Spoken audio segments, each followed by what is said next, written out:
আজকে আপনাদের মাঝে নতুন একটা ভিডিও নিয়ে চলে আসলাম। অনেক দিন ধরে আপনাদের ভিডিও দেই না। রুই মাছের ভর্তা বানাবো। মাছগুলো ভালো মতো ভেজে নিচ্ছি, ভাজা হয়ে গেছে। এখন কাঁটাগুলো বেছে নিচ্ছি, ভাজা হয়ে গেছে। এখন ভর্তাটা বানিয়ে নিব। আজকে রাতের খাবার ছিল রুই মাছের ভর্তা আর ডিম সিদ্ধ করে নিয়েছিলাম, সেটা দিয়েও ভর্তা বানিয়ে নিয়েছি।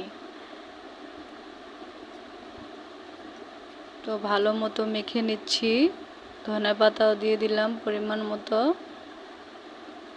ভালো মতো মেখে নিচ্ছি, হয়ে গেছে আমার রুই মাছের ভর্তা। এখন চলে যাব ডিম ভর্তায়। দুটো ভর্তাই আমার বানানো হয়ে গেছে।